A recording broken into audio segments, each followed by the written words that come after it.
প্রশ্ন করা হলো, আপনি কিভাবে বুঝলেন যে ঈশ্বর মারা গেছে? তো এই প্রশ্নের উত্তরে ভগবান ওশো বলেন, মানুষকে দেখলে বোঝা যায় ঈশ্বর মারা গেছে। প্রতিটি মানুষ সাক্ষী আছে, কারণ প্রতিটি মানুষের জীবনে এত দুঃখ, কষ্ট, অন্ধকার, অশান্তি এগুলো কিসের সূচনা দিচ্ছে? এর সূচনা হলো যা আনন্দের স্রোত ছিল তার সাথে আমাদের সম্পর্ক বিচ্ছিন্ন হয়ে গেছে। আমরা আমাদের জীবনে কি করছি, জীবনকে উপভোগ করছি না কি লড়াই করছি, আমরা মানুষকে কি ভালোবাসছি না ঘৃণা করছি, একে অপরকে কিছু দিচ্ছি না কি ছিনিয়ে নিচ্ছি, একে অপরের জীবনে সাহায্য করছি কি শত্রুতা করছি, এই বিষয়গুলো দেখলে কি মনে হয় ঈশ্বর বেঁচে আছে? এই কথা জিজ্ঞেস করার জন্য কারো কাছে যেও না যে ঈশ্বর বেঁচে আছে নাকি মারা গেছে। নিজের জীবন দেখলে বুঝতে পারবে তার আশেপাশে কি নির্মিত হচ্ছে, ঘৃণা না ভালোবাসা। যদি জীবনের আশেপাশে ক্রোধ আর হিংসা নির্মিত হয়ে থাকে, তাহলে মনে রাখবে জীবনের স্রোতের সাথে তোমার সম্পর্ক ভেঙে গেছে। মানুষ মৃত অবস্থায় বেঁচে আছে, এর থেকে বড় আর কি প্রমাণ হতে পারে ঈশ্বরের যে মৃত্যু হয়েছে? 2 নম্বর প্রশ্ন, যদি ঈশ্বর মারা যায় তাহলে কি আমরা হতাশ হয়ে যাব? ভগবান ওশো বলেন, না, এখানে হতাশ হওয়ার কিচ্ছু নেই, কারণ আমরা মিথ্যা ঈশ্বরকে ঈশ্বর মনে করেছি। যদি এই ঈশ্বরকে সমাপ্তি করতে পারি, তাহলে আসল ঈশ্বরের খোঁজ শুরু হতে পারবে। হীরার শত্রু পাথর নয়, নকল হীরা। ঈশ্বরের সাথে সেই লোকজনের কোনো বিরোধ নেই যারা বলে ঈশ্বর নেই। ঈশ্বরের সাথে শত্রুতা তারা করছে যারা মিথ্যা ঈশ্বর বানিয়ে নিয়েছে। তারা মানুষকে আসল ঈশ্বর পর্যন্ত পৌঁছতে বাধা সৃষ্টি করছে। এর জন্য নাস্তিককে ভয় পেও না। নাস্তিক তো একদিন নিজের নাস্তিকতার কষ্ট থেকে আস্তিক হয়ে যাবে। কেউ যদি সম্পূর্ণ নাস্তিক হয়ে থাকে, তাহলে বেশি দিন নাস্তিক হয়ে থাকতে পারবে না। তার নাস্তিকতা তাকে আস্তিকতার দিকে নিয়ে যাবেই। নাস্তিকতা হলো সিঁড়ি, কিন্তু যারা মিথ্যা আস্তিক তারা কখনো আস্তিক হতে পারবে না, কারণ তারা নাস্তিকতার সিঁড়ি উপলব্ধি করেনি। যে সিঁড়ি পার করার পর কেউ আস্তিক হতে পারে। যে ব্যক্তি সম্পূর্ণ মন থেকে ঈশ্বরের প্রচলিত ধারণার প্রতি সন্দেহ করে নাই, সেই ব্যক্তি কখনো আসল ঈশ্বরের দিকে গতিমান হবে না, কারণ সন্দেহ সেই শক্তি ছিল যা মিথ্যা ঈশ্বরকে সরিয়ে ফেলত। সে সন্দেহের শক্তির প্রয়োগ করেনি এবং মিথ্যা ঈশ্বরকে বিশ্বাস করে নিয়েছে। যেমন সমস্ত লোকজন বিশ্বাস করে, তেমন সেও বিশ্বাস করে নিয়েছে। 3 নম্বর প্রশ্ন, যদি আমরা এভাবে সন্দেহ করতে থাকি, তাহলে বিশ্বাস কিভাবে জন্ম নেবে? ওশো বলেন, আপনি কি এটা জানেন না, শুধু তাদের জীবনে বিশ্বাস উপলব্ধি হয় যারা সম্পূর্ণরূপে সন্দেহ করতে পারে। তারা নয় যারা সন্দেহ করতে ভয় পায়, কারণ যারা সন্দেহ করতে ভয় পায় তাদের বিশ্বাস মিথ্যা। এর জন্য তারা সন্দেহ করতে ভয় পায়। তারা ভালো করে জানে যদি সন্দেহ করে তাহলে বিশ্বাসে কমতি এসে যাবে। এর জন্য মিথ্যা বিশ্বাসী লোকজন অন্যকে বোঝায় সন্দেহ করো না, কারণ সন্দেহের আগুনে তাদের বিশ্বাসের কাগজ পুড়ে ছারখার হয়ে যাবে। যে বিশ্বাস সন্দেহের অগ্নি পরীক্ষা পার করতে রাজি হয়, একমাত্র সে সত্যের দেখা পায়। সন্দেহকে যে ভয় পায় সে কখনো ধার্মিক হতে পারবে না। আমি বলেছি, মোল্লা, পণ্ডিত, পুরোহিত মানুষকে ঈশ্বরের জ্ঞানের দিকে যাওয়ার জন্য বাধা সৃষ্টি করছে। 4 নম্বর প্রশ্ন, তাহলে কি মোল্লা, পণ্ডিত, পুরোহিত কিছুই জানে না, সম্পূর্ণ অজ্ঞানী? এই প্রশ্নের উত্তরে ওশো বলেন, না, তারা অনেক কিছু জানে, আর এটাই বিপজ্জনক। মোল্লা, পণ্ডিত, পুরোহিত, ধর্মীয় গুরু ঈশ্বর সম্পর্কে কিছুই জানে না, শুধু মানুষের দুর্বলতার সম্পর্কে জানে। মানুষ অনেক দুর্বল, আর সেই দুর্বলতা শোষণ করা হচ্ছে। একটি কথা ভালো করে স্মরণ রাখবেন, যখন মানুষ পরমাত্মার শক্তির সম্পর্কে জানবে, তখন তার জন্য কোনো দুর্বলতা নেই, কোনো শোষণ নেই। কিন্তু মানুষের ওপরের শোষণ চলছে ধর্মের নামে, মসজিদ মন্দিরের নামে, আর আমরা সেই শোষণের অংশীদার। হতে পারে আমরা শোষণ করছি না, কিন্তু আমাদের ওপর হতে দিচ্ছি। এর জন্য আমরা এই শোষণকে চলমান রাখার ভাগীদার। মানুষের দুর্বলতার শোষণ রাজনৈতিক ব্যক্তিও করছে, ধর্মগুরুও করছে, আর কে জানে এমন আরও কত লোক করছে। কিন্তু সবথেকে গভীর শোষণ ধর্মগুরুরা করছে। রাজনৈতিক ব্যক্তি তো নতুন, অনেক পরে এসেছে। রাজনৈতিক ব্যক্তিরা অনেক পরে বুঝতে পারছে ধর্মগুরু কি করছে মানুষের সাথে। এর জন্য ভবিষ্যতে রাজনৈতিক ব্যক্তি ধর্মগুরুর বিরুদ্ধে এসে দাঁড়াবে। কারণ হলো দুটি চোর একটি দুর্বল ব্যক্তির সম্পত্তির ওপর চোখ পড়েছে। বর্তমানে রাজনৈতিক ব্যক্তিরা তথাকথিত ধর্মকে সরিয়ে দেওয়ার চেষ্টা করছে। এমনিতেই অনেক দেশ থেকে তথাকথিত ধর্মকে সরিয়ে ফেলেছে, কিন্তু মানুষের শোষণ অব্যাহত থাকবে। কারণ মানুষের দুর্বলতা এত যে একজন বন্ধ করে দিলেও অন্যজন শোষণ করা শুরু করে দেবে। 5 নম্বর প্রশ্ন, মানুষের দুর্বলতা কী আর কিভাবে সেই দুর্বলতা শোষণ করা হচ্ছে?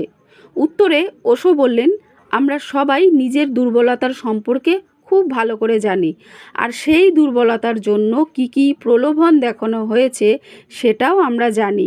আমরা মানুষের মৃত্যুর ভয়ের দুর্বলতা সম্পর্কে জানি।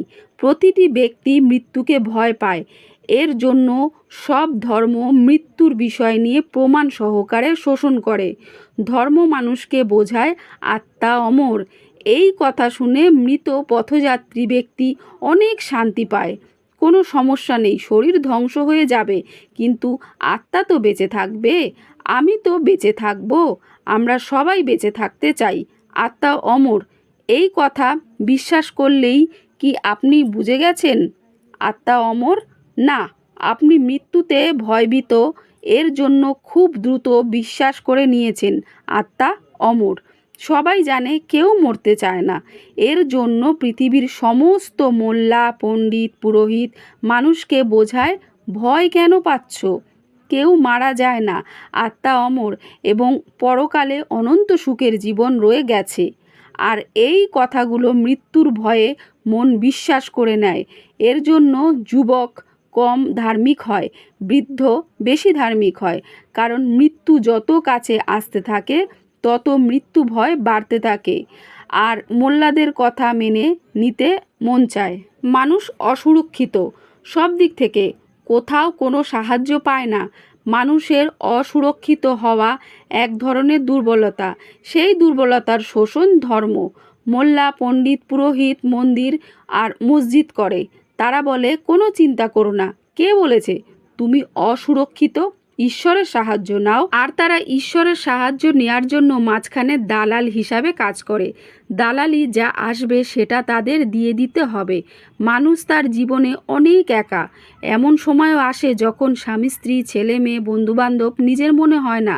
এক সময় মানুষ অসুস্থ হয় এবং তার মৃত্যু কাছে আসে।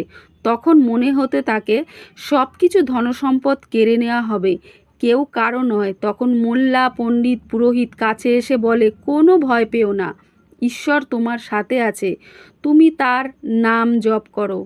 তখন এই দুর্বলতার শোষণ করা সম্ভব। ঈশ্বরের নাম জপ করে আপনি এটা মনে করবেন না যে ঈশ্বরের প্রতি আপনার অনেক ভালোবাসা জন্ম হয়ে গেছে। এর জন্য আপনি জিকির আজকার করছেন। আপনি ভয়ভীত জীবনের একাকিত্ব থেকে এর জন্য ঈশ্বরের সংসর্গ খুঁজছেন, কিন্তু এভাবে কারো সংসর্গ পাওয়া যায় না। কারণ যে ব্যক্তি ভয়ভীত তার সাথে কখনো প্রেমের সম্পর্ক হয় না। যে ব্যক্তি ভয় থেকে মুক্ত একমাত্র সেই প্রেম করতে পারে। ভয়ভীত লোক কিভাবে ঈশ্বর সম্পর্ককে জানবে? ভয় তাকে কখনো কিছু জানতে দেয় না। 6 নম্বর প্রশ্ন, আমাদের বোঝানো হয় ঈশ্বরকে ভয় করো কেন? ওশো বলেন, কারণ তুমি যদি ঈশ্বরকে ভয় না করো তাহলে মোল্লা, পণ্ডিত, পুরোহিতকে কিভাবে ভয় করবে? আর ঈশ্বরকে তুমি যতই ভয় পাবে ততই তোমাকে শোষণ করা সম্ভব। এর জন্য ধর্মের নামে ছোটবেলা থেকে প্রতিটি বিষয়ে ভয় শেখানো হয়। আমাদের নরকের ভয় দেখানো হয়, আবার স্বর্গের লোভ দেখানো হয়। আমি একদিন রাস্তার পথ ধরে কোথাও যাচ্ছিলাম। চলার পথে একজন মহিলা এসে আমাকে একটি কাগজ ধরিয়ে দিল। সেই কাগজে লেখা ছিল, আপনি কি সুন্দর বাংলো বাড়িতে থাকতে চান, যেখানে ঠান্ডা বাতাস বয়ে যাবে, কাছেই ঝর্ণা থাকবে এবং ছায়া দেওয়ার জন্য বড় বড় বৃক্ষ থাকবে? আমি আশ্চর্য হলাম, এমন জায়গা কোথায় পাবো? আর সেখানে কে না থাকতে চাইবে? আমি কাগজের ওপর পৃষ্ঠা ঘুরিয়ে দেখলাম, সেখানে লেখা আছে, তাহলে যিশুকে স্বীকার করে নিন। আমি আবারও আশ্চর্য হলাম যে যিশুকে স্বীকার করে নিবে সে ঈশ্বরের স্বর্গরাজ্যে থাকবে, আর যে বিশ্বাস করবে না তাকে নরকে প্রবেশ করতে হবে। এটা যিশুর পেছনে যে শয়তানগুলো আছে শুধু তাদেরই কাজ, এমন নয়। কৃষ্ণ, মোহাম্মদ, বুদ্ধ, মহাবীরের পেছনে যে শয়তানগুলো আছে তারাও একই কাজ করছে। কে না চাইবে সুন্দর বাংলো বাড়ি, ঠান্ডা বাতাস, ঝর্ণা, বৃক্ষের ছায়া, যেখানে কোনো দুঃখ কষ্ট কিছুই থাকবে না, আর কত সস্তায়। মন্দির মসজিদে যাও, একটু প্রার্থনা করো এবং কিছু টাকা দিয়ে চলে আসো, বা একজন ধর্মগুরুকে একটি গরু দান করো, বা একটি মন্ত্র প্রতিদিন পাঠ করো, বা কোনো মুখস্থ কিতাব প্রতিদিন পাঠ করো। এত সস্তায়। এমন কোনো পাগল আছে যে সেখানে যাইতে চাইবে না? মৃত্যুর ভয় এবং নরকের ভয়, স্বর্গের লোভ দেখিয়ে আমাদের শোষণ করা হয়। অবশ্যই মোল্লা, পণ্ডিত, পুরোহিত অনেক কিছু জানে, আর সেটা হলো মানুষকে কিভাবে শোষণ করতে হবে। পৃথিবীতে আসল ধর্মের জন্ম তারিখ তখনই হবে যখন আমরা মানুষকে তার দুর্বলতা থেকে মুক্ত করতে পারবো এবং ভয়শূন্যতা, স্বতন্ত্রতা দিতে পারবো। তাহলে তার ভেতরে সুস্থ চেতনার জীবন দাঁড়াতে পারবে। এমন লোকজন একটি ধার্মিক পৃথিবী বানানোর জন্য উদ্যোক্তা এবং অনুপ্রেরণা হতে পারে। তারা নয় যারা আকাশের দিকে হাত উঠিয়ে বাচ্চা চায় এবং নিজেদের জন্য সুস্থতার প্রার্থনা করে। তারা নয় যারা স্বর্গে থাকার জন্য চেষ্টা করছে আর নরক থেকে বাঁচার চেষ্টা করছে।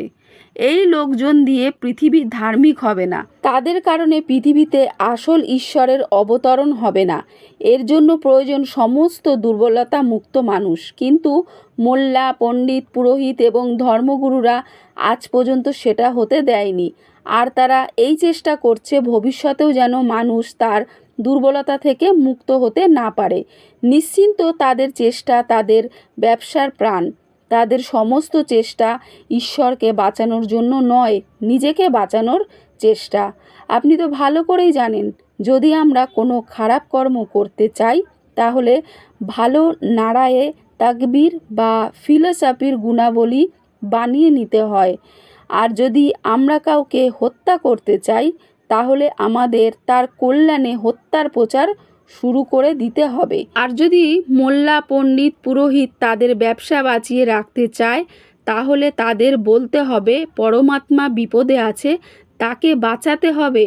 পরমাত্মা বিপদে আছে যদি এই কথা প্রচার করা হয় তাহলে মোল্লা, পণ্ডিত, পুরোহিত বেঁচে যাবে। যদি মোল্লা, পণ্ডিত, পুরোহিতের ব্যবসা বেঁচে থাকে তাহলে ধর্ম বাঁচবে না। আমাদের সামনে সোজাসুজি বিকল্প পথ আছে। হয় পৃথিবীতে ধর্মগুরুদের পুরাতন ব্যবসা চলমান থাকবে আর পরমাত্মার জন্য কোনো স্থান বানানো হবে না। তা না হলে এই ব্যবসা বন্ধ হয়ে যাবে, আর তখন আমরা মুক্ত এবং স্বতন্ত্রভাবে সত্যের দিকে এগিয়ে যাব।